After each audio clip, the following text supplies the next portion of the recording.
পৰিৱেশ সৃষ্টি কৰিছা মই পোনপটীয়াকৈ জানিব বিচাৰিম কিহৰ এই সন্মানৰ পৰিৱেশ সৃষ্টি হৈছিল আৰু কি হৈছিল মই ইনষ্টাগ্ৰামত ভিডিঅ' বনাওঁ হয় আৰু মই মানে মানুহ মাতি গীত দিওঁ ফলো কৰে আজি দেখিব পোৱা গৈছে এক ব্যতিক্ৰমী দৃশ্য সেইকাৰণে মই মানে পঢ়ুৱৈৰ পৰা কৈ আছিলোঁ যে আজি গীত আহিব মই ভাবিছোঁ আজি গীত দিম বুলি সেইকাৰণে মই মাতিছোঁ মানুহক মোৰ ফলোৱাৰ মোৰ ফেমিলি মেম্বাৰ যিকেইটা আছে সেইকাৰণে মই সিহঁতক কৈছোঁ গীত দিম মোৰ ফলোৱাৰ আছে মাতিছোঁ গীত দিম বুলি ইমান পৰিৱেশটো ইমান ডাঙৰ হৈ যায় বুলি মই ভবা নাছিলোঁ দেখিব পোৱা গৈছে কিছুমান ল'ৰা একদম গিফ্টৰ কাৰণে হাতত পৰা পাইছে তুমি কি ক'ব বিচাৰিবা কি ক'ম আৰু সিহঁতে মানে চিৰিয়াছভাৱে মানে বিচংগৰ বাবে অহা নাই সিহঁতে চব গুৰুত্বৰ বাবে আহিছে সেইটো কাৰণে বেয়া লাগিছে সিহঁতে মোক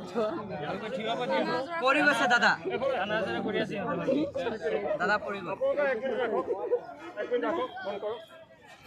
আপুনি